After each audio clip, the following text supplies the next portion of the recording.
The brothers WISP. The brothers WISP, brothers WISP. The brothers WISP.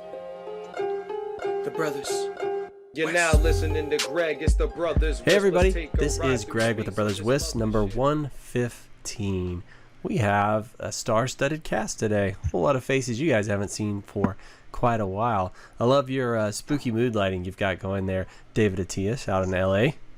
How you doing? Oh man, it's good to see your stupid face. Cool. Good to see you guys too. I'm glad that's the face you brought, not the normal face, the stupid one. All right. I also see Mikey from Chicagoland. What's up, bud? Hey, how's it going? All right. And then while you can't see his video, all you need to hear are those dulcet tones. It's Justin Wilson out of Indy. Yep, I'm just sitting in a nice, cool place. My office is a little hot here in Indiana, so no fancy stuff for me, just my phone. Yeah, he said no video because he's sitting in a kiddie pool full of ice and beers. So That sounds enjoyable. Excellent. I think the heat index today was supposed to be like 108. It's just like, good God. Oh yeah, I dude. Good thing I stay walked inside. outside and I was drenched. Yeah, it was blazing. We got one of those Rubbermaid sheds. So my wife's turning the garage into like this fitness studio, and so we got to get like all the things out of there. So we got one of those Rubbermaid sheds. So we were out there for, I think 3.5, 4 hours, something like that, assembling, and it's almost complete, which is pretty baller. But yeah, I'm fairly melted. I'm fairly lobstered. I was wearing gloves, so you can see I have an interesting tan line on my arm there. Yeah. But let's get the vegetables out of the way. First and foremost, I want to say thank you to Andrew Horton. He is, I think he's a guy running a WISP out of Washington State, maybe the Seattle area, something like that. And he is a new patron. And you become a patron by going to patreon.com/brotherswisp. You throw us a couple of bones. That also helps support us, but it really gets you access to our patron-only Slack, where all of the good stuff happens. You can get all of the faces of David Atias in there. David Tell, as it were, our resident funny man. Yeah, so jump over there, throw some bones, and join the Slack where there's a lot of great discourse, a lot of good information sharing, and to be honest with you, no such thing as a dumb question, because those are the only kind of questions I have when I'm in there. Also, we have a couple of sponsors, so brought to you by our venerable Sonar.software. It's a scalable, intuitive, and comprehensive ISP billing and operational support system. So you guys need somebody to have your back, take care of all of your billing, do all the heavy lifting as far as that stuff's concerned. Go visit Sonar.software, check them out. We also have a sponsorship from Cambium. They're doing their ePMP bundle. We're going to have the links in the show notes there, so be sure to check it out. It's going to be a $6,000 value. You're getting it for just under $2,000. You get 6 months of VIPS.net automated billing, and you also get some RF Elements twist horns. So if you're a big fan of Tassos, right? That's his gig. He'll put some alcohol in there with him. He'll do some shots with you. Just call him up. I'm sure that dude strikes me as the kind of guy that's going to do Zoom shots with anybody, right? You just get on there and do them up. I digress. Let me get back to the to the advertisement here. You also get 2 hours of one-on-one with one of the ePMP network engineers. They're not going to give you a sales pitch. They're just going to try and help you with the products to get them implemented and really answer whatever questions you have along the way. You also get a CN heat trial. So pop on over to the link we have in the doobly-doo and see what that action's all about. I have one more thing that's kind of, well, maybe two more things that's sort of in the getting things out of the way. Right in the front, I also want to say that there is a guy, I'm not sure his last name. Wilson's a little bit more familiar with him. His name is Dave, and there's a campaign going on GoFundMe right now, Save Dave's Brain. Joker found out he's got a brain tumor. Insurance isn't covering it. He's trying to raise $150,000. I think we've already pulled together. I say we. I didn't donate, $20,000 or anything like that. But I threw a little bit in the bucket, right? And if everybody listening, everybody who sees it, tosses a little bit in, he's going to get there. So I think they're at about $80,000 right now. So he's doing really well. Monetarily, obviously, not on other fronts. But you know what?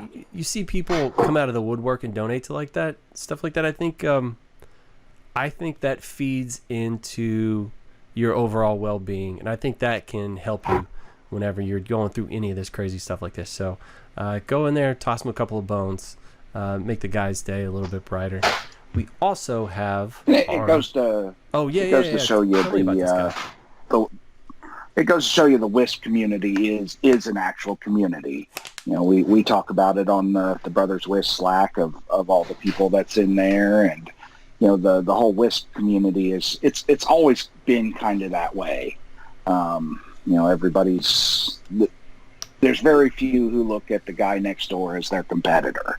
You know, they look at him as somebody that they can, you know, work with, or, you know, there's always the exception, of course, but for the most part, the WISP industry it's us versus the telcos, and it's kind of been that way since the start. So there's that camaraderie between folks. You know, one of my good friends, Johnny O, him and Spencer and a couple other guys, once they found out that Dave was, you know, having this problem, they drove up for a weekend. Johnny's from Louisiana, Spencer's from Florida. Those guys just hopped in a vehicle and drove up and spent the weekend helping him with his WISP, just, you know, being good guys. Just being good stewards, right? Just being good humans. Yeah, to end, there are various vendors that are, I mean, obviously there's several that are donating cash, but there's a lot of them that have also made some sort of promotional thing. You know, if you donate $500, you get a free, you know, horn antenna. If you donate $1,000, I'll give you $1,000 worth of service credit. You know, there's probably a dozen vendors that have done something like that. So, you know, to kind of help incentivize people. Yeah, for sure. So we'll have a link in there. You guys can pop in, help where you can. You know what's something else? That this and so Dave and who was it? The guy from Mythbusters, Grant Imahara. He passed away. He had a brain aneurysm, and it took him quick. And it started making me think about, you know, a lot of us are small business owners, and so like I've got a business that does MDU ISP, like so internet for apartment complexes, and it's mostly just me, right? I have some engineers I can tap when I need, or I've got some frontline support, but ultimately it's me. And so what happens if something happens to me? Like if I disappear tomorrow, who's going to kind of take that over? Because, you know, somebody needs to maintain that, and I still want that money, you know, feeding my family for as long as it can and do all that stuff. And so I was thinking about it, and my plan is to try and find a couple of guys and familiarize them with my network and what I do, and you know, like I don't know, what is that? What do you call it? Like a godfather of your network, you know, just in case something happens to me, they can kind of take over and make sure my, you know, at least for the run of that, you know, they can take, you know, their wages out of that, whatever we can negotiate or they see fit, and then the rest of it can kind of feed my kids for the remainder of those contracts or whatever. I don't know. Have you guys ever thought about stuff like that? Because I think a lot of the folks in the WISP industry are in the same boat, right? It's probably really one person running it and, you know, doing 60% or more of the work. So what happens if you fall off the face of the earth? You know, your wife can't just pick up and run your WISP or run your network, and your kids sure aren't going to do it. I can hardly get them out of bed before 12, you know? I have one client. I have one client that we go through every quarter, and we make a disaster recovery plan. He puts that on physical hard copy, and if something happens to him, he tells his wife knows, go get that box. Here's the people you go talk to. That's a really good plan. And I guess does he change who those people are? He has backups for the backup. Backup for the backup. You know, yeah, I mean that makes sense. You don't have to worry about it. Yeah, I'm the primary person, but you know, if I'm you know, if something happened to me, then he's got another couple people that you she'll go to with basically the keys to the kingdom. Right. Have you thought about that, Dave? Because you're really, you're the head of Pennytown, you're right? You sit on the throne and you do the lion's share of work, Yeah, there's two people I would ask, my wife would go to that know the network, that know the process, and they would go there. That's also written in my will. So in case of some sort of a medical catastrophe, or I get abducted by aliens and no longer here, I would. We have a will very well defined what to do. My wife is also a partner on the company. This way, there doesn't need to be any buy-sell agreements. She is a partner, so she could just make all business decisions. I also have a life insurance policy, a pretty hefty one. So, if it becomes too much of a burden for them to handle the ITSP stuff, then she'll have a stack of cash to sit on for a good long time. We also have some investments here and there, a couple of properties, but in terms of who would take over the network, there's only two people that could even potentially do that, and I've spoken about it. They're cool with it. That's good. They would need to take a very big cut, obviously. So that's what the life insurance policy was, and the investments and the properties. Yeah. I need to get better about that. I've always thought about the life insurance policy. That's really just buying them a little bit of time, right? Because it depends how big your policy is. It also depends on how much debt you have. There's a lot of factors that go into life insurance policies, and be careful who you buy them from, because life insurance salesmen, let me tell you, they are sharks like you wouldn't believe. My first life insurance guy, he lied about a couple things because I trust him. I ride with him, at least twice a week. But, some of the things he said were inaccurate, whether it was intentional or not, which is one of the reasons why I signed up with his company, which is he works for New York Life. But anyway, long story short, we do have contingency plans. I get what you're saying. You can't trust those guys from New York. I get it. No, he's actually from California. But you know what? What about Mike? Because I know you just had a big scare. So has there been any big paradigm shifts in the way you think about long-term taking care of your family? Before you start rock and rolling, Wilson, can you mute until you start talking, bud? It sounds like you're in the kitchen washing dishes. Oh, no, it's probably from me because I can hear it mine. Oh, okay, never mind. Yeah, I've been muted the whole time. I hear it too. Animals. Mikey will be just back. Mikey had just had his 38th birthday, and he thought, let's get a little wacky wild. I'm gonna go get some new bling, some new jewelry. But he got it on the inside. Oh. Yeah. So I had a heart attack earlier this week. I'm not sure which artery, but one of them was 100% blocked. And I got a stent put in. And it was pretty quick, pretty painless. The symptoms leading up to it weren't even, one night was pretty unpleasant.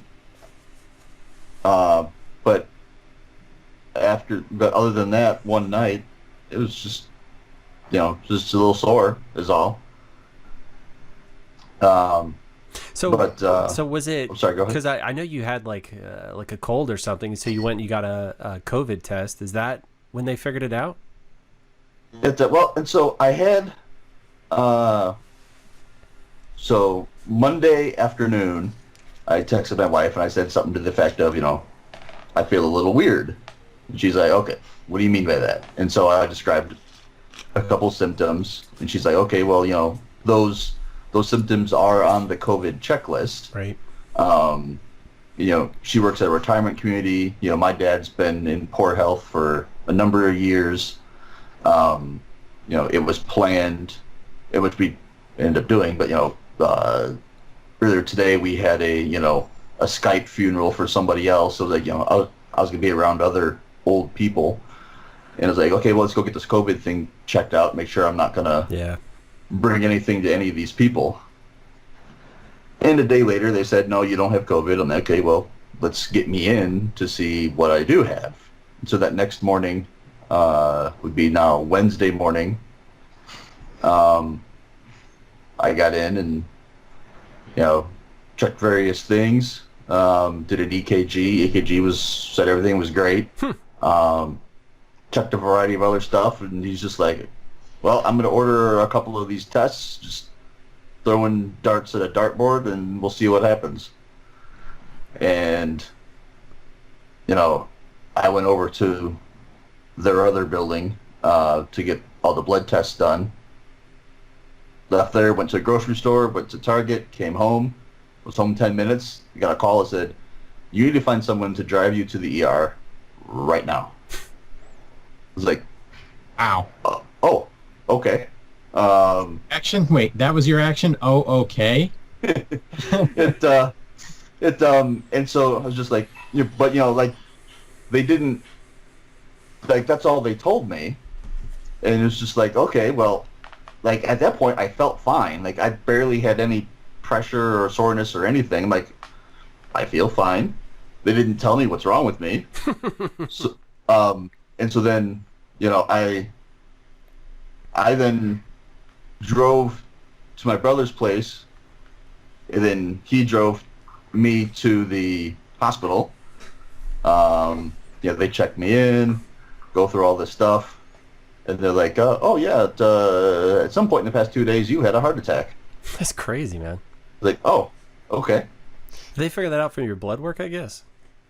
There was a couple enzymes that they test for that tell you if you have or have not had one. The one that flags the most for me was troponin or something like that. Its normal range is 0 to 20. I'm not sure what the unit of measure was, PG per milliliter or something like that, whatever that is. So 0 to 20 is the normal level. On one time I was tested, I was 6,900, and the other time I was 7,100. Wow. So that's a lot. That's significantly larger. 3,500 times bigger than what it's supposed to be. Gotcha. So then they poked something into my arm, went up and saw 100% blockage and put a stent in, and how's your wife doing through all of this? She seems fine. She freaking out a little bit? There's been everyone's always like, you have to eat better, you have to do this, you have to do that. Well, we already ate pretty good. There's at least half of the diet, or half the things we eat are healthy foods that people I know don't even know what they are. Wait. Define half. So if I'm eating half vegetables and half fried shit, is that still healthy in your book? What I'm if he curious. just takes the vegetables and then fries them? Actually, it's exactly fried vegetables. It's the batter on fried food that's bad for you, not actually frying it. I'll tell you that in a bit. It's no, but we rarely have anything fried. I prefer grilled chicken to fried chicken.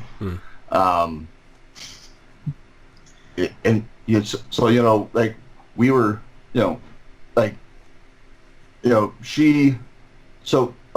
she's Asian. She makes a lot of stuff with fish and tofu and edamame and various other things that don't have, things that are healthy for you. It was just something we were just already doing. And so in looking at my various levels of things that people normally are looking for, my blood pressures were spot on for quite some time, 110 to 120 over 80. My cholesterol levels were all in the good range, other than one thing was just barely over into the, I don't know. My sodium levels were fine. All the stuff, all these things you normally think of as heart problems, they're all fine. That's crazy. So it's just, it's just some genetic thing that's just, my things just don't just clot up and plaque more than other people. Well, let's.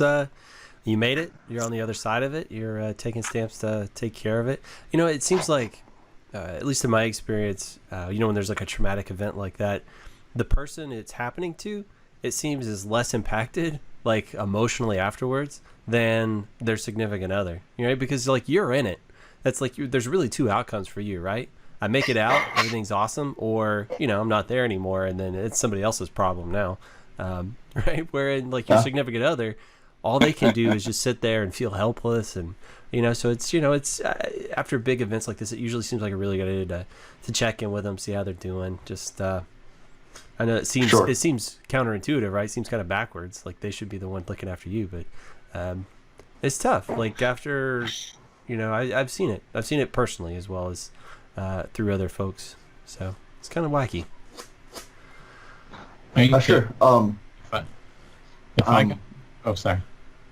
I was gonna say, but to kind of loop it back into what the topic we were talking about, which was Making plans. Personal disaster mitigation. Yeah.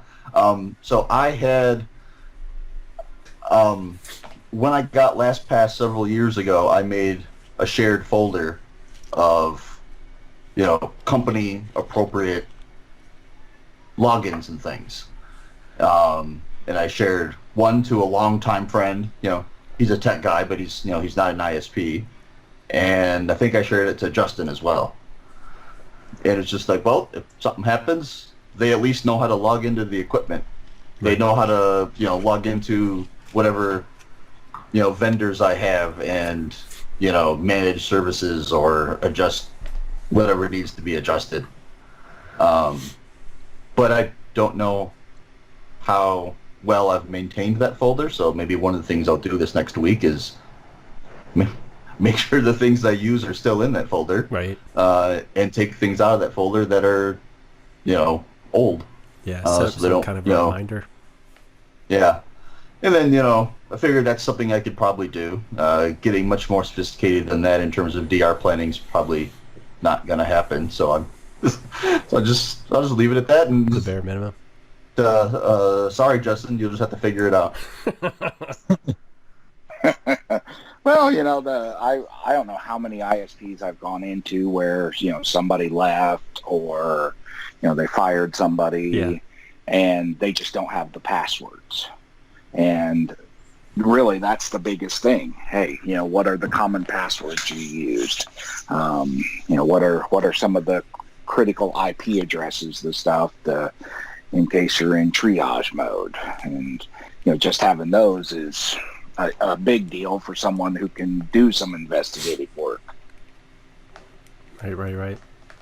Does anybody use public keys, or private keys for any of their logins? Because that would make it a lot easier. You have this public key and the server just lets you in nicely, or the router or whatever. But I don't know, just throwing it out there. Yeah, the thing that... Go ahead. Oh, see, I've thought about it, but it's something else to put on the pile of things to set up, so I haven't done it. All right, cool. The thing that wonders me, and maybe someone has an answer for this out there, is, I use a lot of two-factor authentication. So, most of the time that's tied to the apps on my phone. So, at least on my iPhone, the default is, my Face ID. So there's a biometric involved, which is usually the phone itself is backed up by a PIN code. But when you start getting into, I need to get into LastPass and the Face ID doesn't work, I have a master password, but that only gets me, one factor. So, what do you do in the two-factor stuff? I mean, Dashlane also has password sharing, where if multiple people or if a whole company had Dashlane, you could share your password without them actually seeing what the password is. So when they go to that device to log in, I mean, assuming it's like some sort of app or web page, it's not going to do like a router login.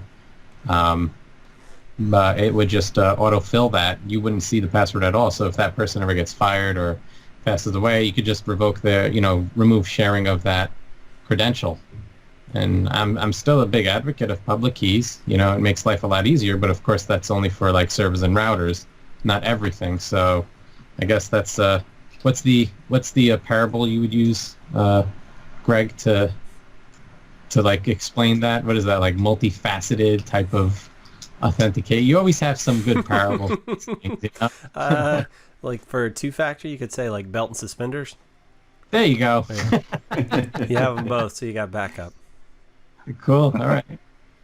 And I just want to ask Mike. Mike, okay, so you think that this whole thing happened because of like genetics and whatnot, and I'm a big advocate of obviously diet and exercise, and I think diet's like 80% of like all of health. But are you doing any exercise? Yeah. And so we had started going to a gym earlier this year until COVID. Right. So then we stopped. But then once I got warm enough to use our pool, started, swimming in the pool. And, we haven't done much else other than that. But, a pool's pretty good low-impact cardio. So Sure. I figured, that's good enough until it gets too cold, and we'll see if COVID's still a thing, and figure out what to do from there. Because obviously, at some point, if all this COVID shutdown for gyms and whatnot continues into winter, I'm not looking forward to riding a bike down a snow-covered road. So we'll have to figure something out. But get you a spin bike, bud. And start doing my wife's classes with us. She started her she finally she's been a fitness instructor for the last like 8 years, and then so that's that becomes part of you, right? That becomes part of your personal identity, right? Like whenever we'd meet people, the first thing she would say is, "I'm a fitness instructor," right? And so it's interesting how that kind of like that gets into your head. Well, now all the gyms are shut down and her flock is gone, right? And we're doing it in the garage, but she's like, I don't like working out with you. That's trash. She's like, it just sucks. It's just work, because she doesn't have like these people she's leading and stuff, right? And so I finally convinced her, and she's recording her sessions in the garage. We've got like a really good setup, and then she's throwing them all up on her website. So she's doing cycle, and then she's doing like weights and like body. There's tons of that stuff. She's doing it all for free, but there's stuff you could pay for, man. So no excuses. You can find a thing. In response to that, could I just first say, Greg, you have chosen well. That's first. I mean, my wife was a gymnast and a diver, and I didn't even know that until months in. But anyway, in response to that, one thing that the bike team that I'm on that we're doing is we do something called Zwift. So think of like The Sims. The Sims where like you're interacting in a virtual world. Okay, now think of that, but with exercise. So Zwift, you have you could do cycling, jogging. I don't think swimming is there, but cycling and jogging, and you have some sort of device that you'll use, like either a treadmill that is Zwift enabled, or in my case, a bike that has Zwift Bluetooth hardware to monitor your wheel speed, your cadence, your heart rate, stuff like that, and you can all race with each other in a virtual world. So I thought that was kind of cool. Maybe you could put that in the link of Zwift.com. I use it. I bike with my dad, who also had a stent put in, and we bike together across the country. It's kind of like the Peloton, but without spending a bazillion dollars and like $40 or whatever it is a month for the Peloton junk. So I shouldn't say it's junk. It's just really expensive. Yeah, really expensive for what it is. And to be honest with you, we tried the Peloton app with their classes. They're not that good. They don't, really? Yeah, we didn't really enjoy them. I don't know. I'm used to her stuff, and she kills you. She like murders you. I don't know. The Peloton stuff just didn't seem like it was pushing me hard enough. So All right. I mean, I also researched Echelon when my dad wanted to start working out naturally. I said cycle because I cycle a lot. And he says, should I get an exercise bike or should I do this or that? And basically, he wanted to get an Echelon. And I was like, no, not an Echelon, a Peloton. And I'm like, it's so expensive. It's so ridiculously expensive. Why would you want to do that? And the monthly fees are a lot. Yeah, but it is a social cycling thing, and that's what the selling point is. Then they have a competitor called Echelon, did the research. It's not as expensive, but they also have this virtual kind of social through an app working out thing. But people say they didn't like the classes on it. And then Zwift is just, it's like $10 a month, and you could ride as often or as little as you want. But the cool thing is you ride real courses like in the virtual world. So like just a mile away from me is El Dorado Park, and they have bike races there every year. You could also race Manhattan, France, I don't know, some virtual world that they made up as well, Zwift makes. So yeah, it's pretty cool, affordable. My dad had an existing bike. I told him buy a cheap trainer for like, $150, which you clip your bike into. Mm-hmm. And then he just had to put a sensor on it that is Bluetooth connecting to his Zwift app, and bang, he's in the virtual world. That's cool. So, yeah. Mike, you want to ride with us? Well, I'll have to find a bike. And right now, that is not exactly an easy thing to do, because as soon as COVID hit, everything like disappeared. Maybe I say that I've got one in the garage I need to unload, but that trainer idea might actually be kind of an easier thing to although I say that, all the bikes are like sold out of all the stores around here too. Just regular bicycles. It's super strange. It's weird. Yeah, one of the people that I ride with, actually the person that I ride with the most is the importer, the U.S. rep for Grape USA, Grape Cycles, which is an electric e-bike company. But she goes to all the different bike shops, and she is like, everybody is super busy. All the bike shops are incredibly busy, and all of them are out of stock. So it's a very interesting thing that's been happening, where some companies have been making tons of money, and some have been just losing their shirt. Yeah. And I see it with my company, like a lot of the medical are doing incredible, and for some reason furniture stores are doing fantastic. And It's because people are trapped at home and bored, man. They're remodeling and stuff. Yeah. Interesting. Yeah. All right. Well, let's truck it. I was worried we weren't going to have enough to talk about. We're already like 30 minutes in, so let's keep trucking. And we haven't really even started. We've only done the first thing. I know, dude. This is awesome. I love having new faces because I love having you guys chime in. So, also the other kind of update is the WISP Virtual Summit is coming up. That's going to be July 28th. I've got I think the first one of the day or the second one of the day. So we'll be there during the thing, and then it's like 30 minutes, 45 minutes, maybe an hour afterwards as well in the little chat thing, answering questions and stuff like that. So it should be interesting. I can't remember what my talk was. I think it was building your network for scalability. I'm pretty sure that's what it was. So something like that, yeah. Yeah. So it'll be an interesting one. Let's get on to the things that Mikey's just going to light up. He's going to be so happy, so delighted that Ubiquiti announced that the Unifi video is end of life, January 1st, 2021. And go ahead, Mikey. Give us your I told you so.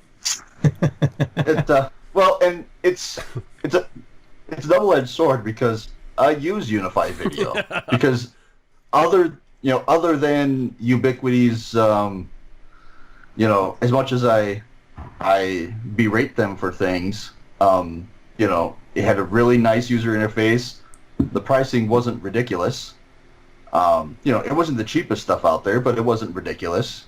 As infuriating as it was for them to, add features or maintain consistency, it generally worked. And it still will, if you have your own stuff and you access your own stuff directly, it'll still work for you forever. The problem is that a lot of people, their NVR is, in the business's internet service. and a lot of businesses, or a lot of the major ISPs are doing CGN now, so there's no way to do a port forward to get to your box. The only way into their boxes is from the cloud. They're killing the cloud connector. You could also So then, you could also just create an outbound VPN from your network, and then connect to that VPN endpoint, so that you get full throughput. But they're saying, let's see, here's the bullet points. It says no software or hardware revisions will be released, including for the web user interface and mobile apps. No customer support will be available, no security updates, and all cloud operations will cease. So basically, this stuff will continue to work, but we're not doing anything else to support it. But they make it sound like they're focusing all their energy into Unifi Protect. Isn't that what it's called?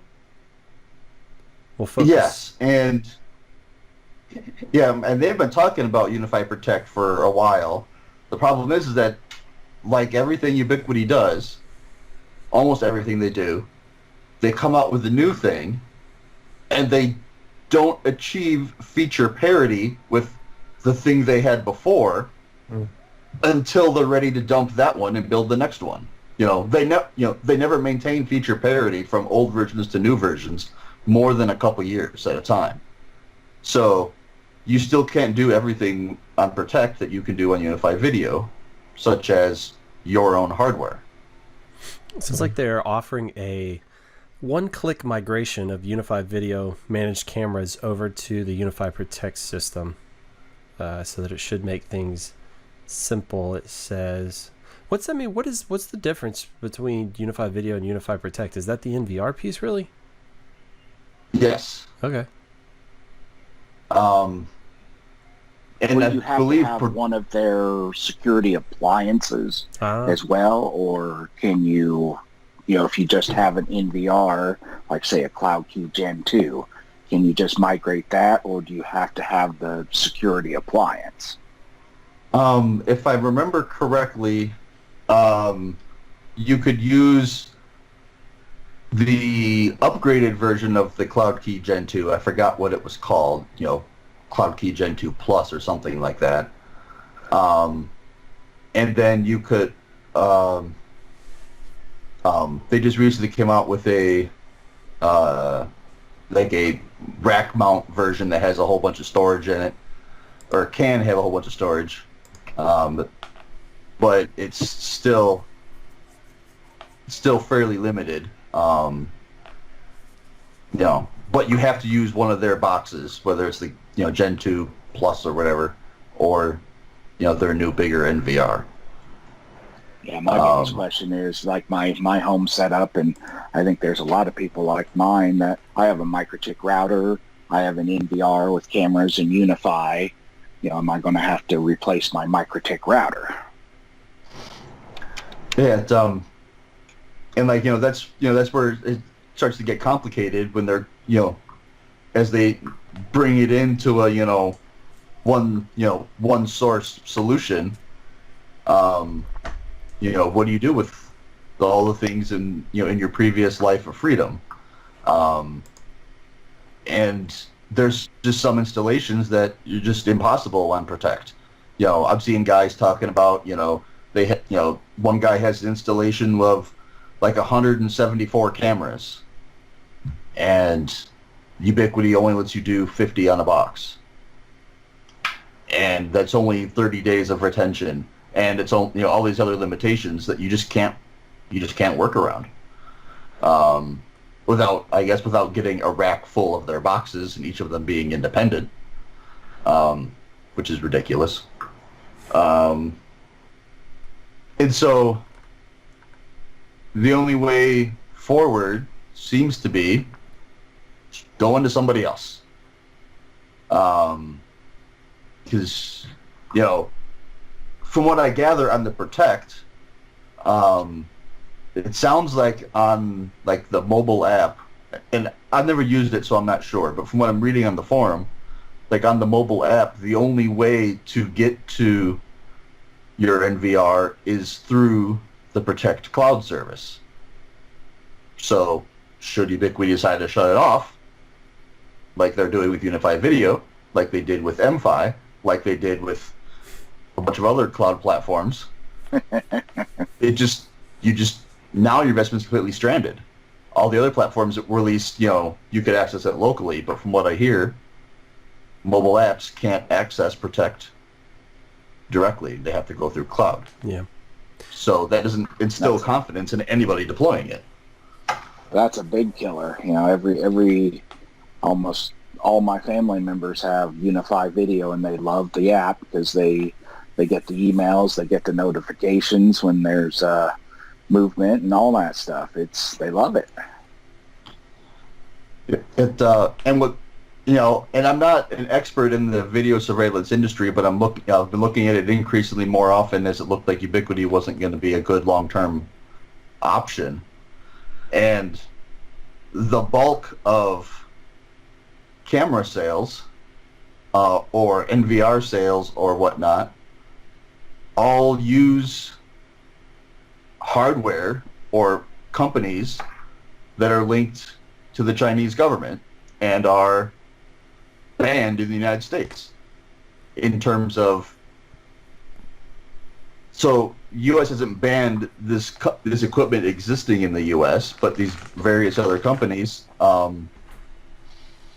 you cannot sell or service any equipment from any of these companies if you wish to do any business with the federal government or their contractors. Yeah. Nor can the federal government or contractors have any of this gear on site. Yeah, I remember. And it's not even.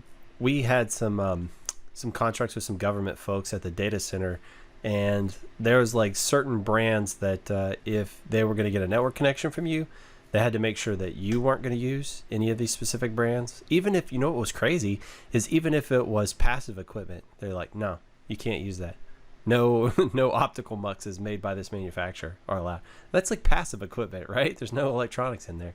But yeah, and then sometimes they would even talk to our upstream. I mean, we're talking like they get level 3 on the phone and say, all right, this path between here and here, make sure there's no Huawei kit on here, or there, whatever it happened to be, that they were particularly worried about, which was pretty crazy. Yeah, it's, and some of the problem is that two of the biggest companies in the camera space OEM to a whole ton of companies, including companies you thought would be doing things on their own. Right. Panasonic, Bosch, on and on and on. They're just OEM versions of stuff from these guys.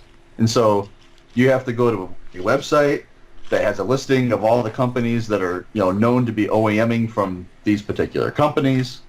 And then by the way, and so one's Hikvision, the other's Dahua, but then Huawei owns a company called HiSilicon that makes a lot of chips used in cameras.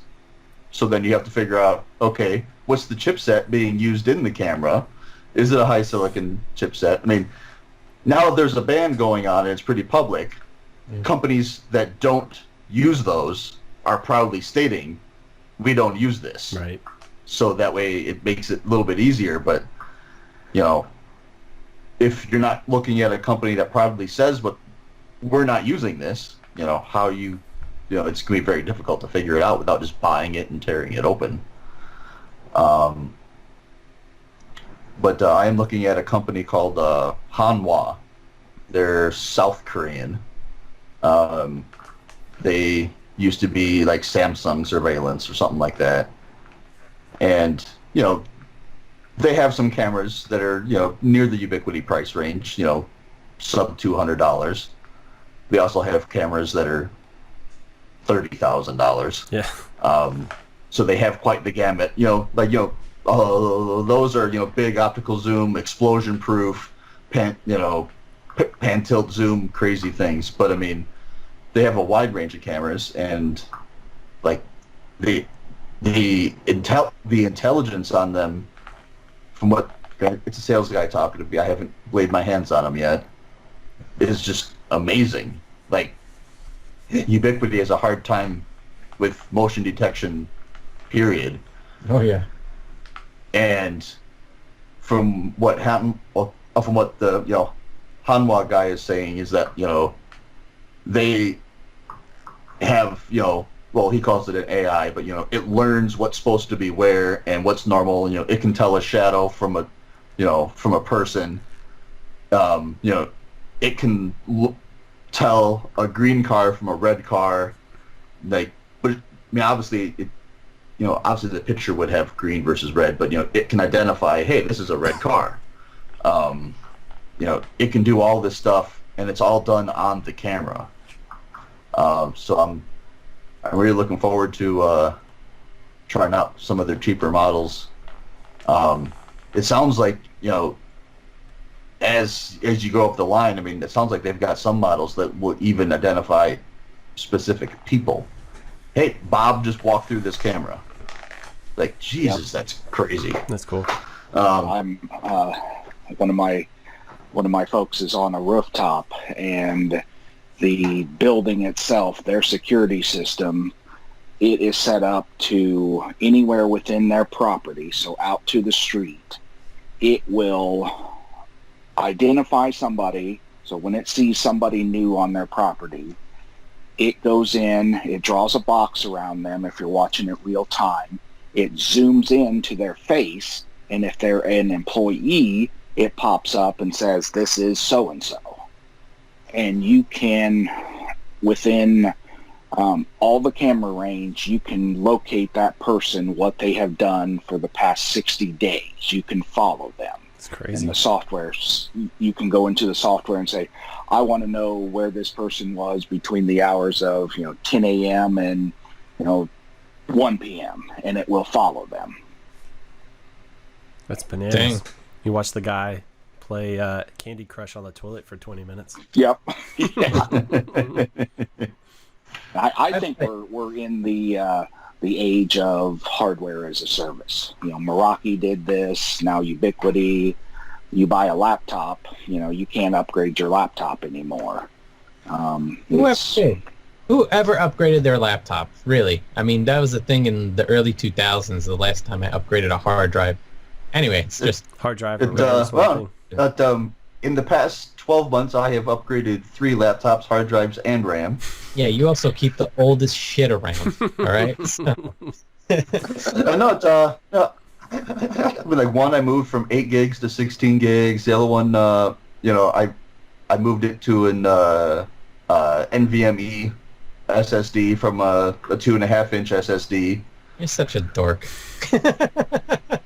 Just buy a laptop, damn it. What's funny is when I was younger, I had more of an appetite to do stuff like that. Now it's like I don't want to deal with that crap. I just make it work. Make it the thing I want. I'm the same way. I was telling somebody, Mike's been upgrading his desktop, and I've basically been, when anybody asks me, hey, I want to build a PC. Well, here's what my buddy did, because I have no clue what the latest, fastest RAM is or anything like that. I just steal Mike's thing. That's exactly what I do from a guy that I used to work with at Fivertown at the data center. Like, hey, build me a PC, and he'll spend me all the specs. It's like amazing. But on this desktop that I just built, I didn't know what I needed to have. I went to Facebook and said, hey, people that still do this, tell me what I need. And, I just knew enough of it to, okay, yeah, this makes sense. This makes sense. Okay, let's get all these things. Hey, but I couldn't buy this PC for any reasonable amount of money. And on my laptops, I usually buy previous generation laptops. A brand new laptop that has everything I want could be $2,000, $3,000. I could buy a previous gen laptop, spend $300 upgrading it, $800 all in, and it works for 6 years. I usually, if I'm going to buy one, I buy exactly the machine I want and then deduct it on my taxes. So there you go. Me. You know what? I just bought a Mac, and I really like it. I haven't used Windows in about almost 5 years now. I have not used Windows. I was using Linux for quite some time as a desktop, and I just didn't like a couple things about it, namely the software support just wasn't where I thought it could be. And then Mac, I mean, it's Unix based. But I just wanted to ask something about the Ubiquiti cameras. So I know a lot of people are going to be dumping Ubiquiti, and you're like, you have all this hardware, all these cameras, what can we do with them? Could somebody correct me if I'm wrong, but I do remember I just bought the Ubiquiti G3s about, I don't know, 8 months ago, something like that.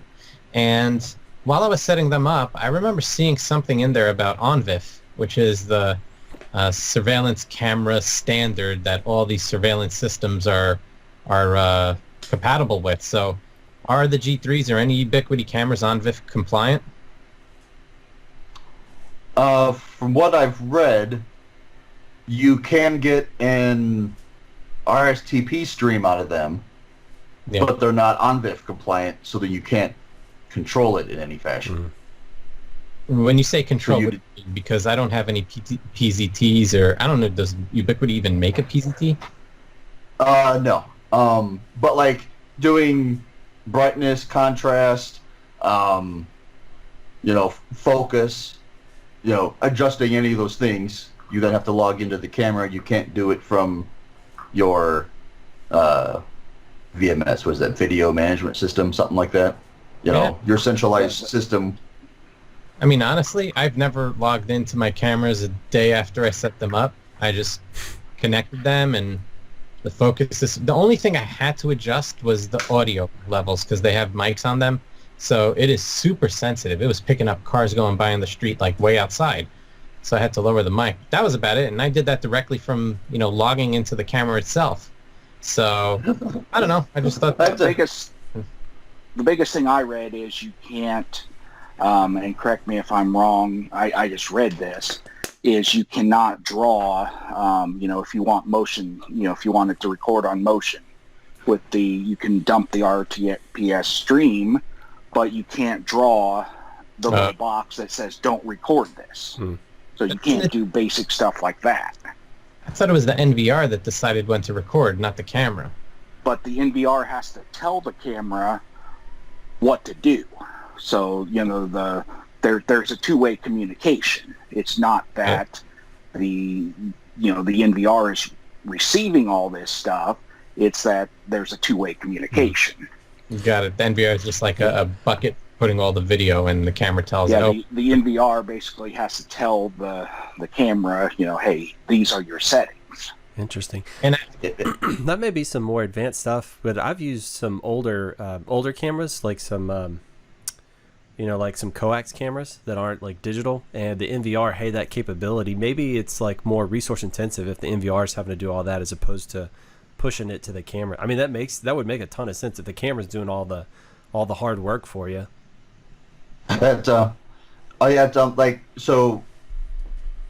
Unifi Protect is like I believe the fourth version of Ubiquiti, their camera lineup. The first was AirCam and AirVision. And in AirCam, AirVision, it was basically ZoneMinder. They forked that open source project to be their NVR and whatnot. But the way ZoneMinder and or the cameras worked, they had to do all motion detection parameters in the NVR. So then that general purpose server CPU then could only handle so many cameras at a time, because it's doing all the processing on a generic CPU. So you can only handle, I forget the numbers back then, but on a modern, fairly beefy desktop or a lower end server, you can only do like 10 cameras. When you moved to Unifi Video, which was the second generation, I believe they rebuilt the software end and new cameras and whatnot, and then the motion detection capability moved to the camera. So the camera then, the NVR would tell the camera all the motion detection parameters, then the camera would kick back, hey, I have video that meets these parameters now. And so if none of your cameras had any video meeting those parameters, the load on your NVR is basically zero. Right. And so then you could obviously handle significantly more cameras.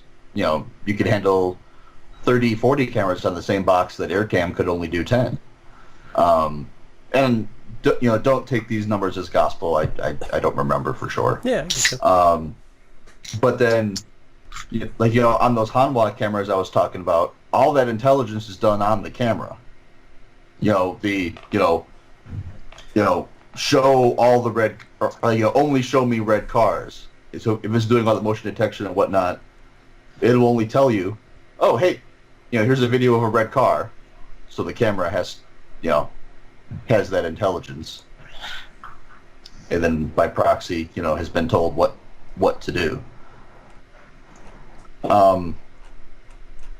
It's just it's just one of those things where, I'm still using Unifi Video at home. I probably still will for a long time because I don't use the cloud connector. I do use everything direct. I have a box of cameras I haven't deployed yet, so it'd be silly just to throw them away. But I mean, I'm so I'll still use them for a while at home, but I'm not gonna any additional deployments. I'm not using Ubiquiti. I mean, how do you build your business on somebody that just pulls the rug out like that? Right. Well, I want to hear a full report once you actually test some of those new cameras and use, put them through their paces. You get comfortable with them. I'm really curious to see how that all works out. Sure, yeah. And there's some really crazy stuff too. Like some of these cameras will have, instead of just being like a single image sensor, whether it's a dome or pen tilt zoom or whatever, they'll have 4, 6, 8 sensors in them. So it's like 8 cameras in one body, focusing on different areas. So you can have different configurations for different angles from that vantage point, and then higher resolution of everything. So it gets pretty insane. Well, that sales guy really got a hold of you. It's from what I understand, these types of things are pretty common in the industry. Yeah. It's just trying to find someone that does it that's not Hikvision, Dahua, or Huawei. Yeah, for sure. All right, let's truck it on to our next subject. I think we beat the video camera stuff into the ground. So there was a Cloudflare DNS outage on July 17th, and I find this interesting for a couple of different reasons. It was a 27-minute outage that impacted DNS services, and what did they say? Because of their backbone network, first line. I'm going to read the first line. Today, a configuration error in our backbone network caused an outage for internet properties and Cloudflare services that lasted 27 minutes. That's the very first line. They basically said, we screwed up. Very first line. For one thing, that's weird.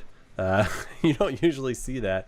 They saw a drop of about 50% across their network, which is huge because those guys push some serious packets. It said it was localized to certain geographies. All right, localized to certain geographies, and then let me read you what the geographies were: San Jose, Dallas, Seattle, Los Angeles, Chicago, Washington, Newark, Atlanta, London, Amsterdam, Frankfurt, Paris, Stockholm. Right when they say certain geographies, it makes it sound like like a regional area. This was basically across the globe, which is pretty bananas. But what really really stood out, I would imagine probably every node on their backbone. Yeah, felt something. It's probably certain geographies. It said they were making a change between Newark and Chicago, and the network engineering team updated the configuration on a router in Atlanta to alleviate some of the congestion. Well, they messed up on that congestion, and it looks like maybe Atlanta became best path or something like that because it quickly overwhelmed the Atlanta router, which caused everything else to kind of topple over in fashion. But the most interesting line to me is right after that stuff. It says, for the avoidance of doubt, this was not caused by an attack or breach of any kind. So they were so worried about people thinking that they were attacked or breached that they're like, no, everybody, we just screwed up. We just screwed up really, really bad. That was all. It's like, I don't think I've ever heard a company phrase like a configuration error quite in that fashion. And to me, it's like quite directly. Yeah, that's crazy. It's like, those are the times we're living in that they want to scream at you, no, we screwed up, as opposed to there was no breach, right? It's like that's how sensitive and worried folks are about that. I didn't realize that we had become so hyper paranoid or hyper vigilant about a company being attacked as opposed to them screwing up. Which is worse in your mind? Weigh it. Or is this just a sign of how transparent of a company they are? It's interesting. Doesn't Cloudflare sell some sort of like DDoS protection? Yes. Sometimes when I go to websites, it says it's being protected by Cloudflare, and then it forwards you, almost like scrutinizes where you're coming from. But maybe that's why. And also, I have to commend them for actually saying we screwed up, because look what happened a couple of, what was it, last month? T-Mobile? Yeah. They said nothing. Zero. Yeah. Bunch of circular talk. Okay, I don't think I've ever seen an outage report this direct, this transparent, this blame. They even provided configuration snippets. This is what it was supposed to be. This is what we did. Full transparency. It's great. They broke down the timeline, everything. I'd rather sign up with a company that's transparent like that than a company like T-Mobile or tries to brush it under the carpet and keep as much hidden as possible. Oof. It says instead of removing the Atlanta routes from the backbone, a one-line change started leaking all BGP routes into the backbone. Oof. Yeah. I saw somewhere somebody was saying that the guy that started Cloudflare, due to Cloudflare's success, is now a billionaire. And they're this bad timing for a guy who just becomes a billionaire to now have this major outage. But he doesn't whatever. care. He's a billionaire. He's Oh no! Now I'm only a 990 millionaire. It's not the worst thing that could happen to him for sure. Yeah, that's so. What do you guys think about that? Do you think that's that's part of their nature, that level of transparency, or do you think they just wanted to cut off? Hey, we weren't compromised and there was no attack, right? Because that's one of the things they sell you, right? It's like even if we're attacked severely, we're going to mitigate that. Which one of those do you think was the most important? I see Wilson's unmuted, so he's got some thoughts. I think they wanted to avoid the scuttlebutt. All of the geeks are going to pick this apart if they didn't get ahead of it. If they look at what happened to Verizon. You had the people on the 5G is evil channels saying that the government mind control, the test of it failed, and this is why it went down. Literally, you had those people. So by nature, everybody's going to pick stuff apart. So hey, this is what happened. We screwed up, and providing the code snippets, nobody can come back and say, well, we think this. No, here it is. This is what we did.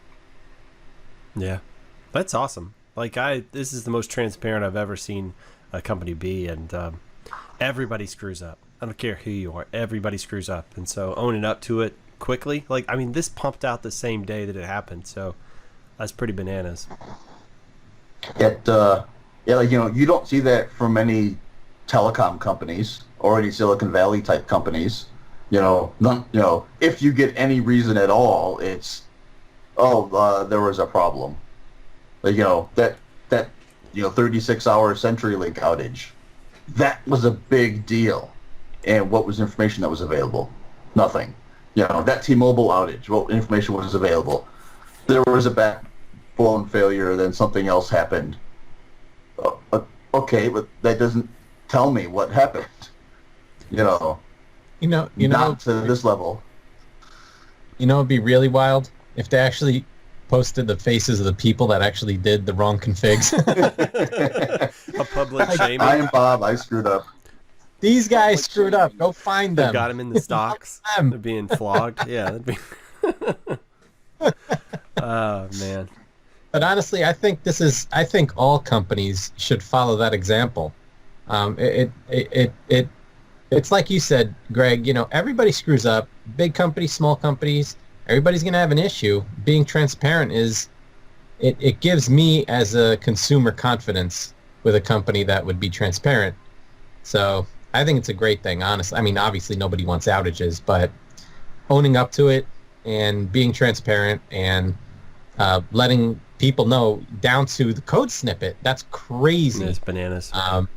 Yeah, they're going over and beyond just to show you that we are being transparent. I think it sends a great message. They turned a negative into a positive, honestly, in my opinion. Sure.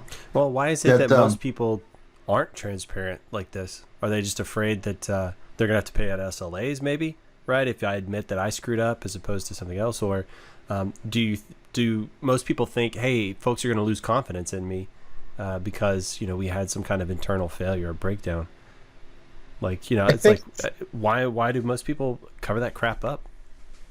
Because big companies don't want to show that they're vulnerable. Big companies want to portray that we are powerful, almighty, and never screw up, So I think it goes along with that, way of thinking. What do you think? I think I've been behind the curtain of a lot of really big companies, like from just the jobs I've worked in from time to time.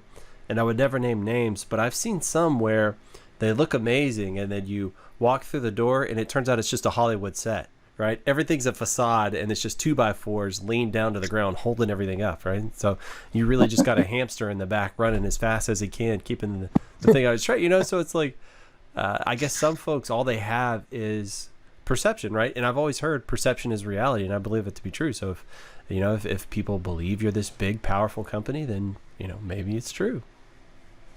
I think that's changing. That's changing a lot, especially if you look at the terms and conditions of a lot of these bigger internet companies.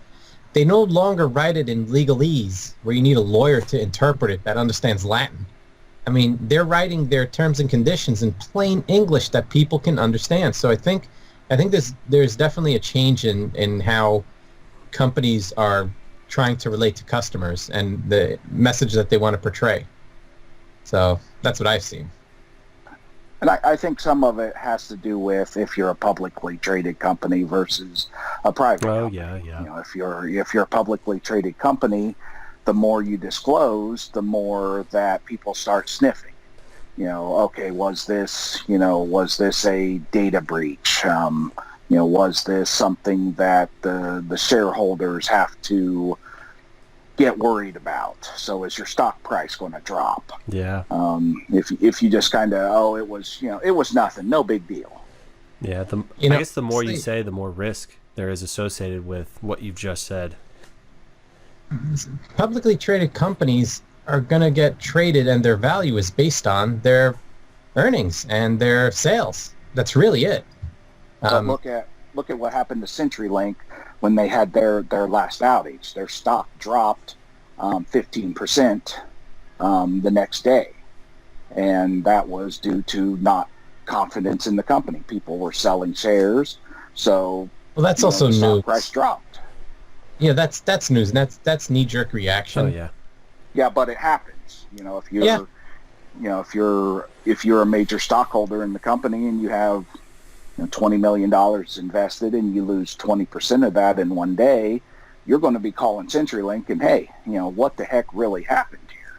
Yeah, but that would happen. Sell-offs would happen based on just bad news will drop stock on any company. So that would happen irrelevant of whether or not they're transparent or whether or not their terms and conditions are clear. It doesn't matter. The second bad news comes out, good company, bad company, your stock is going down. Yeah, but if you don't have any bad news, if you have this major outage, and it wasn't a big deal. You can sweep it under the rug a bit. Bad news. Yeah.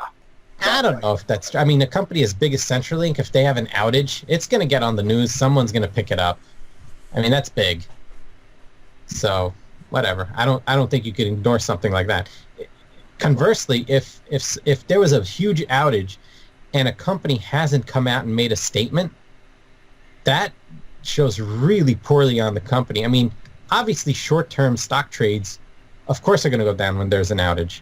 But the long-term stuff, how many customers are they going to retain or lose because of the outage?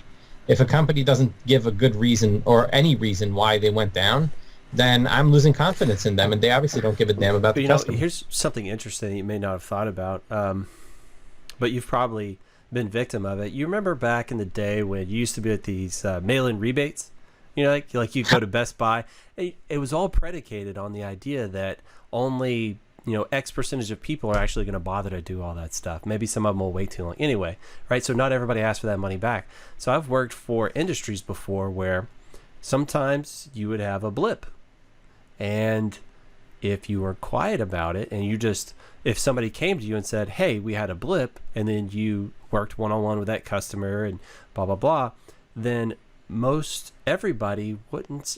Almost nobody would say anything to you. But if you had the blip and then you sent a big notice to everybody, then you would get 15% of your customers asking for SLA payouts. You see what I'm saying? Like, Yeah. most people there's Yep, whatever, exactly. no big deal.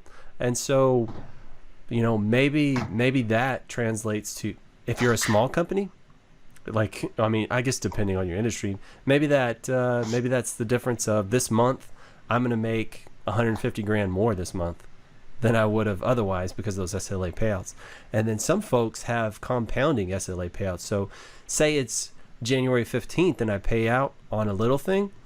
Well, if they get popped in December of that same year, it compounds, and now that SLA payout is like a month's worth of revenue from that customer. You know what I mean? So it's like, this stuff gets really tricky with a lot of companies. So sometimes, I don't know how many times I've had my Fiberlight circuit going from Bryan to Dallas. I don't know how many times I've had that thing blink on me.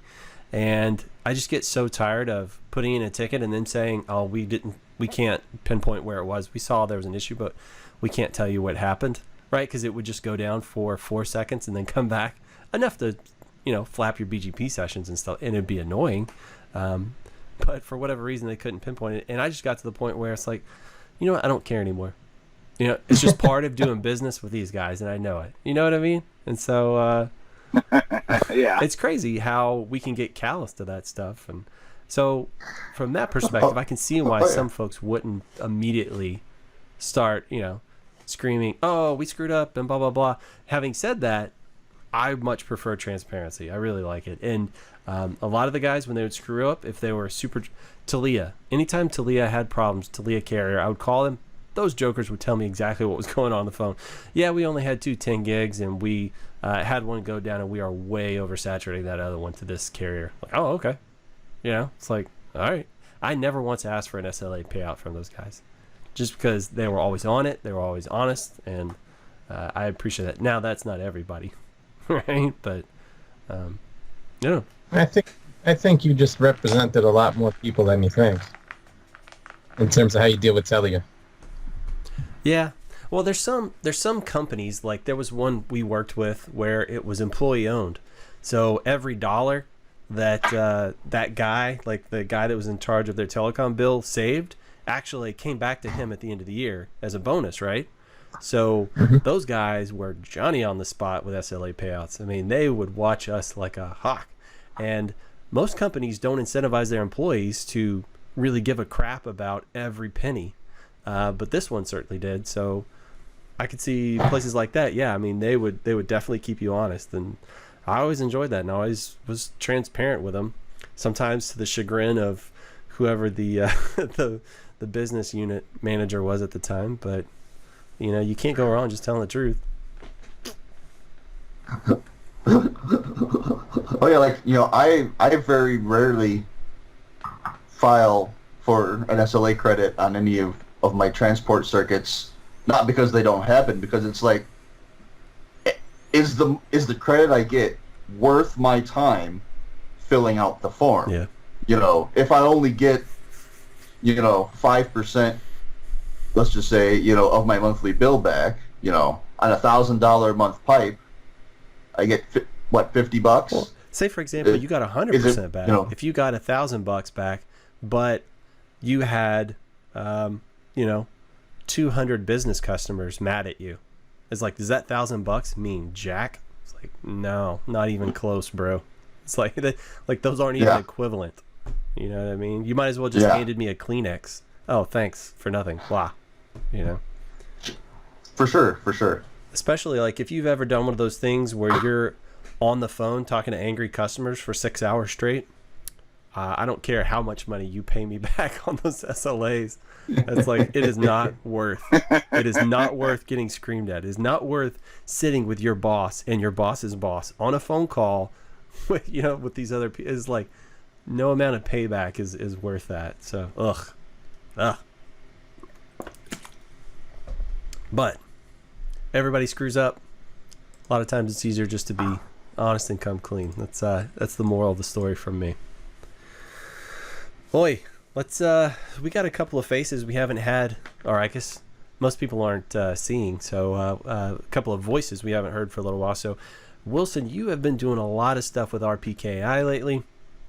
I've been seeing you pump out some articles on, I think I've seen it on LinkedIn. Man, your LinkedIn game's going hard, bud. So tell us a little bit about what you've been finding. What was the impetus for you chasing all this stuff down? Like, what got you started on all that? So what got started is Hurricane Electric now requires route registry entries, and they are dropping invalid RPKIs. So what RPKI is, it's a digital signature of your IP space. So for like Aaron, you go into your Aaron account, you create a public-private key, and then you digitally sign your IP space. So what happens is people who pay attention to RPKI stuff can come in, they can verify your digital signature because it is a public-private key thing, and they validate your routes, the routes that they receive are valid. So what Hurricane Electric is doing is they are dropping any invalid routes, and they are heavily complaining about routes that do not have RPKI entries. Now, people get a little confused on the fact that there are two different pieces. There is validating the RPKI, and then there's the router side, which can build prefix lists and all of that based upon the information it gets from RPKI. I posted a thing on Facebook, and people are saying, well, MikroTik doesn't support this and all this. You don't even have to have a router that supports RPKI to digitally sign your IP blocks. And if you're doing anything upstream with Hurricane Electric, if you're peering with them, if your ISP is peering with them, there's going to become a point where they say you have to have an RPKI entry. Right now, they're just sending daily emails that say, hey, we notice these blocks don't have entries. Will you kindly fix this? And it's just one of those ways that you can go in and you can validate that those routes are supposed to be announced from this particular ASN. It's just another way of preventing BGP hijacks. Now, is it 100%? No, it's not, because not everybody does RPKI validation. Right.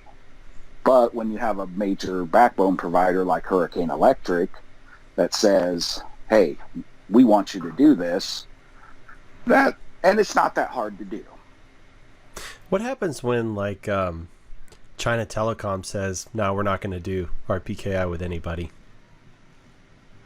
I think what's going to happen is the Hurricane Electrics and those of the world, it's going to become almost a mandatory thing, and they're going to say, we have all these companies doing it. If you want to exchange routes with us, you have to do it. Right now, there's not enough doing it to say, we're big enough to enforce this. But I think as more and more ISPs follow suit, it's going to be a peer pressure thing. See what I did there with peer? Wow. I award you no points. May God have mercy on your soul. But it's going to be, hey, if you want to participate nicely in the global community, you're going to have to do this. Yeah, I think there's actually quite a few of the big international types doing it now. AT&T, NTT, Telia, Hurricane. That's a lot of your top 10. international traffic. So, it's going to get there. It almost sounds like that's kind of a technology that is similar to like what SFP would be in email, right? Where you would have to somehow validate that your email server is who you say it is with an SPF record. Yep, Cool. same exact concept. Oh, that's really cool.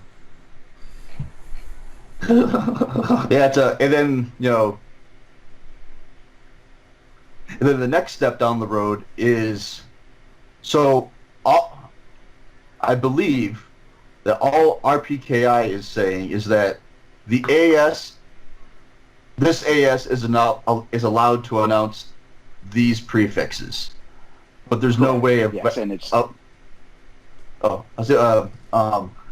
there's no way of validating the chain until you use something like BGP spec, which then is more about chain of custody security, so that way Bob's ASN just can't hop in the middle and say, okay, I'm going to run this now. Right. Well, I mean, the idea being like Mike up in Chicago, I could just spin up a router with his AS connected to my network and say, hey, I'm coming from Mike's AS and this is the /24, and advertise that out, right? So technically that would be okay, wouldn't it? Because it would be coming from the correct ASN. I think so. Well, and the other piece of it is with RPKI, there has to be the validation piece. Right. So the router, for it to fully work, the router has to say, hey, I'm going to check in with a key server. When I receive these routes, I know their public key because it's a public key. So that validates that it is a properly signed route. So I'm going to go ahead and inject it in my routing table. So there's a lot more CPU going on, but in modern routers, that's not that big of a deal. So then they build all their prefix lists and stuff like that, and you can say, hey, if I receive any invalid signatures, I'm just going to go ahead and drop them. So do you reckon the big carriers on their backbones, they don't run any RPKI? They would just do that at the edges where they touch other autonomous systems. So really the backbones just push packets, and then on the edges, that's where they're actually adding a little bit of extra load and stuff. Yeah. Any time they're peering with either an upstream or downstream, that's where the RPKI, the entry point into the home. Right. You don't want to do RPKI inside your home, but anytime anybody comes through that door, that's where you're doing it. It's the bouncer at the front of the bar. Exactly. Checking your ID, making sure you're good to go. Yep, it is exactly what's going on. And then if you layer on top of, internet routing registries, then you got an extra bit of validation going on, and, What does this fit in with, like, AS sets, like in routing registries and stuff? Does this replace them eventually? So it'll be a kind of a two-factor thing. Your AS set defines, who you can announce to, and instead of, doing letters of authority, hey, I got some new IP space, I need to create this letterhead, I need to send it to all my peers, all my upstreams. They're supposed to go out and verify that with, Aaron, Ripe, whoever. And it's this manual process. The whole routing registry stuff is, okay, you are who you say you are because you validated your AS set. You have route objects, which are your IP space. So the route object is now in the routing registry. When I go look at that route object, if it has an RPKI signature, now I have verified it in two different fashions. Gotcha. Interesting. And it's not that hard to do. Every RPKI stuff I do for people takes about half an hour at the most. The hard part is just I have to generate a key. I have to submit that to Aaron or Ripe or Afnic or whoever. They send me back a certificate. You sign most of them have a web interface, so it's something everybody should be doing regardless. If you have from a registry, if you have space from an RIR. Gotcha. So what if I'm peering with kind of like a tier 2 carrier? Does that peering point, is that where the RPKI happens? If they support the validation, so if their routers are going out and looking at these basically these servers that hold the keys and stuff, like Aaron's got one and RadDB's got one, and all these places have them. So if the upstream router is doing that, yes, it happens there. If nobody is doing any validation that you're peered with, it just gets ignored. Okay. So if you're upstream, so I'm buying from a guy that's buying from level 3, and the guy I'm buying from is not doing RPKI, well then I can't really take advantage of it. Well, I guess on my peering I can't really take advantage of it. It doesn't keep me from going and registering all that stuff with Aaron, right? No, and it's one of those things that if you're buying from the guy and he's buying from, say, Hurricane Electric or somebody who is enforcing it, then it does give you a benefit, because when it gets up to them, then they pay attention to it. It's kind of a pass-through thing. Gotcha. Okay, cool. So like if whether you're buying from Telia directly or you're buying from Bill, who's buying from Bob, who's buying from Telia, as long as you sign it, then Andrew Cox can't just say, "Hey, I'm going to use Greg's prefix now." So is the signature, is that like in the NLRI that you're passing with your routes? So there's it's kind of like PGP. In order to validate somebody's PGP, it actually has to go out to a key server, and it knows the public key, and it takes that public key and says, yes, it's been signed because you signed it with your private key. Same concept with RPKI. It goes out to a server, validates it on the server, and then the server returns a response. Gotcha. This is valid, Gotcha. Invalid, or no response. So there's no like my router is not like establishing some special session with the opposing router and we're communicating to verify this. It's like I basically sign my routes as I pass them over. You could choose to look at that information and then verify it on the server, or pass it on, right? Your router is not sending any RPKI information. You have just signed it through like Aaron or Ripe or one of the registrars. So once it's signed there, it goes and looks at a database that Aaron maintains or Ripe maintains. Gotcha, rock and roll. So it's like if you're familiar with PGP, you create your public and private key, you upload them to a key server, and then when somebody verifies your message, they don't come back to you, they go back to the key server to say, is this valid? That sounds exactly like SSL certificates. Yeah, it's pretty much the same thing. Yeah, that's what I was thinking. Yeah, there's going to be 3 parties, 2 people communicating, and then the requesting party is going to go to a third server, an outside party, to verify all the keys are correct. Yep, Cool. Yep, exactly. Rock and roll, man. Or I should say certs are correct. Got it. Cool. That was very informative. Thank you, Justin. Yeah, I've honestly, I haven't dug into RPKI. I was waiting for one of you guys to really figure it out and just explain it to me like I was 5. So I appreciate it. I'm retired. I don't have to do routers anymore, so I'll just vicariously live through you guys. It's big shot. Now, speaking of retirement, David, I see you added some new stuff on here. You've been playing around with some Arduinos and PHP programming. You've been doing what were you doing, like a fish tank thing with your Arduino? What was that?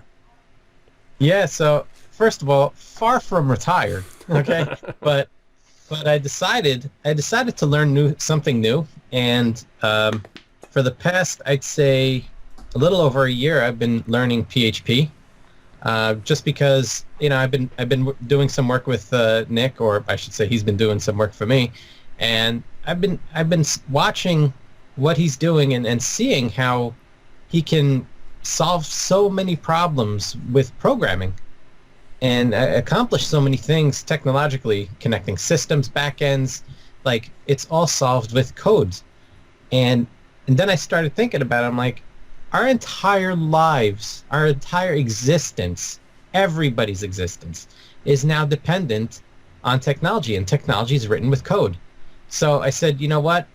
I should probably give it a shot, see if I like it, and then decide if I really want to, dig in deep and start going after it. So I, just like any new thing that you learn, it's going to be difficult in the beginning. It's something new. Speaking computer is a completely different thing than anything I've ever tried.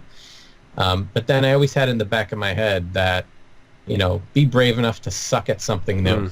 And that's exactly what I did. It was something new. I sucked at it. But you know what? I really fell in love with it, the coding part. And been, banging my head against the wall and practicing and studying and trying and, kept doing it. But I needed something real to work on. Now, obviously, I wasn't at the level that I can start, communicating with APIs and start writing code to connect backends together. But I wanted something where I could practice code in a simple manner where you're actually writing code to solve problems. So I said, you know what? My son wanted a fish tank, and I built him a little fish tank. And I was like, I think that might be a good project, because if you think about Arduino, what is an Arduino? It's basically, if you think about it, well, first of all, think of it as a tool to control hardware. That's really at the core of it what an Arduino is.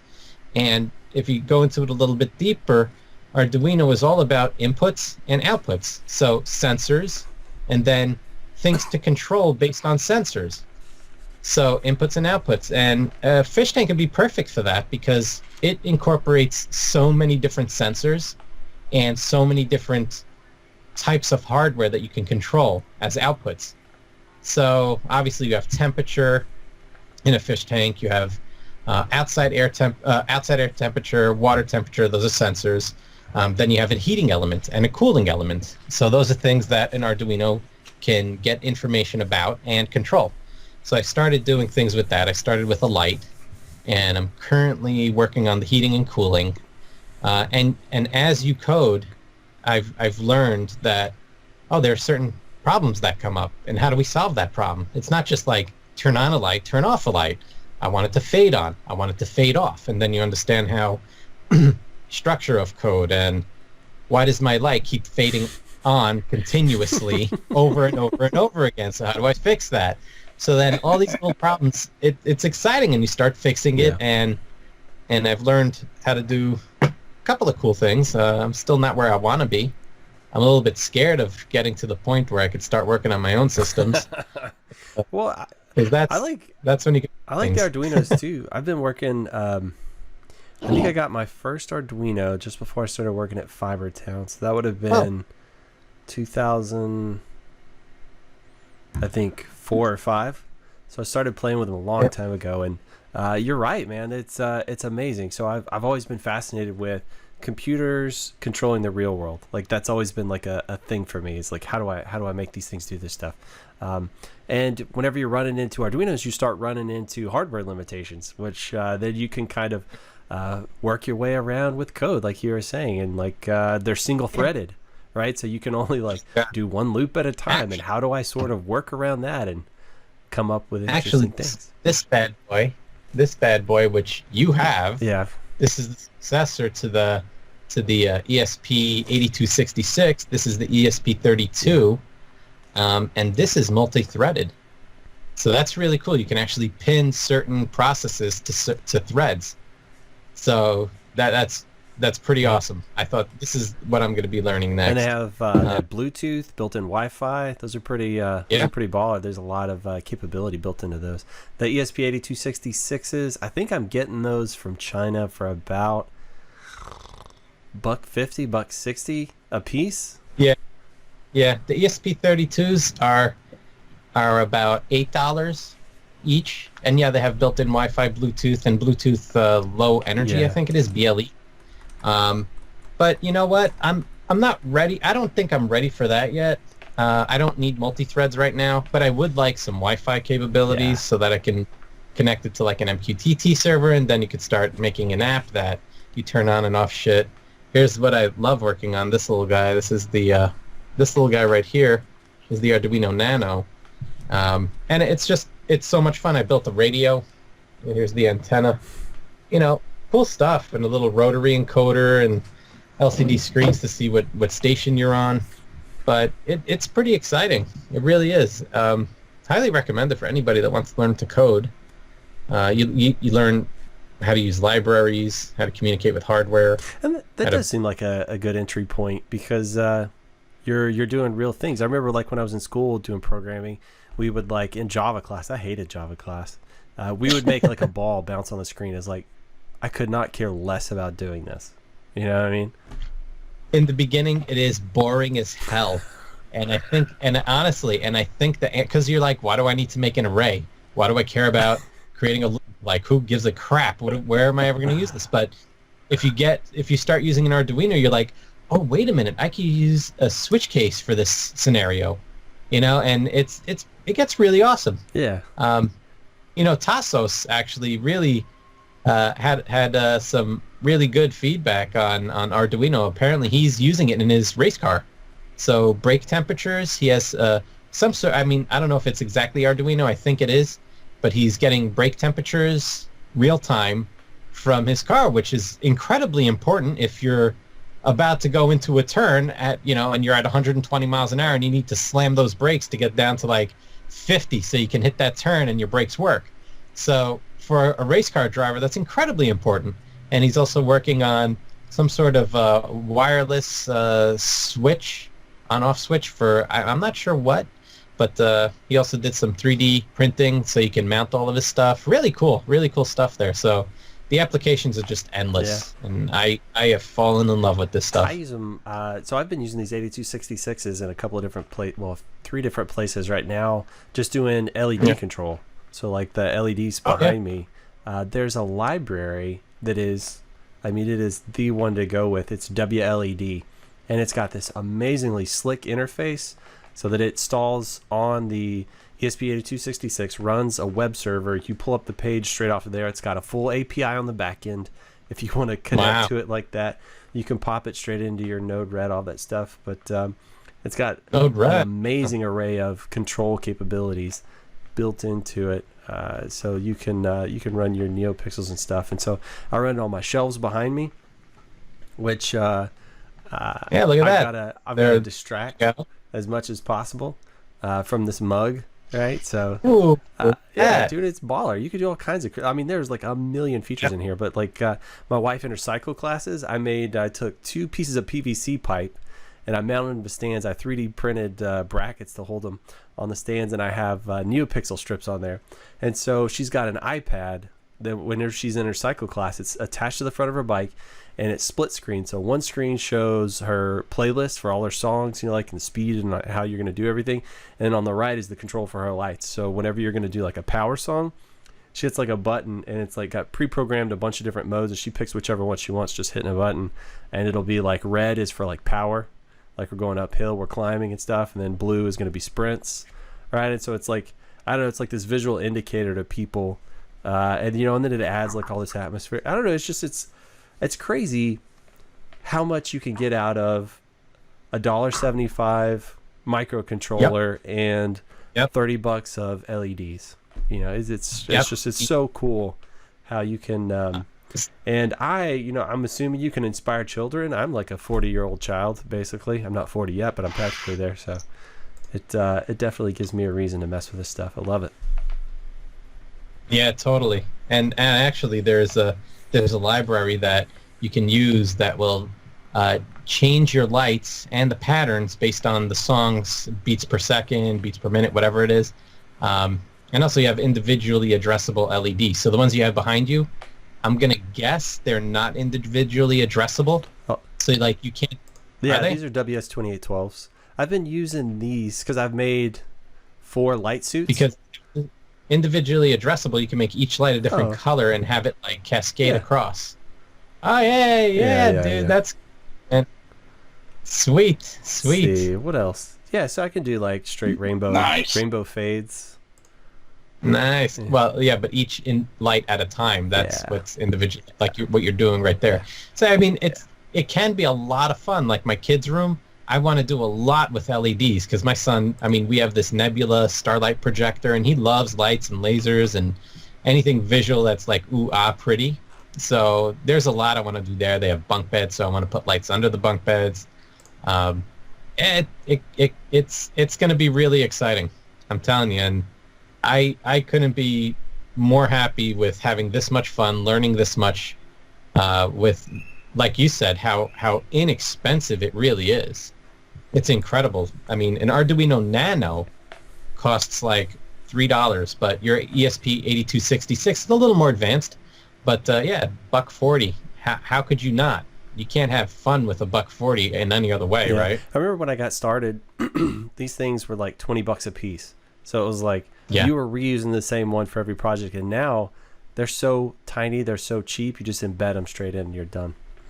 It's so cool. Yeah, I mean, here, let me show you my box full of all of my Arduino stuff. By the way, I work in the closet. That's my office because I'm not going to my downtown office. That is COVID Central. So here, check this out. Here's all my, whoops, did I click something? Here's all my Arduino bags and bags full of components, and here I got a whole bunch of crap in there. I mean, it's just endless, and it becomes like almost an addiction because you're like, I want that sensor, I want this motor, and I mean, I'm gonna make an automated fish feeding little thing with a stepper motor and a 3D printed little piece of plastic. Yeah, it's baller. So it's gonna be fun. Wicked. All right, man. We are at an hour 40. This is usually the point where we put a fork in it because everybody is exhausted. Unless anybody has anything specific they want to throw in there. Going once. Going. That I can think of. All right. Let's shut her down. David Atias from Pennytone. If people were curious about your phone services and they wanted to get a hold of you, how would they go about that? Pennytone.com, or they could just email me, david@pennytone.com. You used to give out your phone number. You're not doing that anymore? Sure, 805-410-8022. Write it on every stall you go to. There's only like 40 people that watch these videos. I mean, the chances of someone calling me is slim. Mike gets around. He'll get that number out there. Don't worry. All right, Mikey. If you want people to send you extremely fatty foods and other things like that, how would you have them do that? Via patreon.com/thebrotherswisp. And then somebody else will take it. Excellent. All right, Mr. Wilson, how would you have folks get a hold of you? J2SW.com is everything you need to know. Excellent. And that's for RPKI or any other WISP-related consulting services, correct? Links to my blog, links to YouTube, links to ham radio pages, anything I'm interested, even links to my my Xbox Live username, so you can find me. Gotcha. So if you can't get a hold of him, you can find him in-game and he'll fix your router there. Yep, exactly. Justin, real quick, are you on DMR? Yes. Which we have a pretty, we're part of Brandmeister, so we have the US Talk group and a couple others, but we do have whatever nationwide is called on Brandmeister. Wait a second. All right. While he's gone, you guys can find me, Greg at gregsoul.com. I've started blogging again. Thanks to the new jobby job. I've got a lot of stuff jumping into my brain, and before it jumps out, I got to put it on paper. Or I guess it's not paper anymore. I got to put it on web browser, whatever. So I've been doing that. I actually just completed my sales training, my sales accelerator. So I've completed my 12-month training program. Dude, that is no joke at Red Hat. They don't jack around. So I am a real boy now. I am no longer made of wood. I have cut my strings. I fled Geppetto because it turns out he was keeping me captive the whole time. Little did you know. So give me a shout. Any questions, comments? I'm always happy to hear them at contact us at thebrotherswisp.com, or you can just shoot them over to Greg at gregsoul.com. You can also find me on the Slack, patreon.com/thebrotherswisp. DMing me there is probably the easiest way to get a hold of me, and easiest way to have a conversation is there on the Slack. So what were you looking for, Dave? Wanted to see if I could get him on the USA talk group right now, but apparently my for that is down. My is that radio's upstairs in the hot office. Check it out, my hand disappeared. Okay, here it is. Yeah, that's nice radio. I just upgraded mine.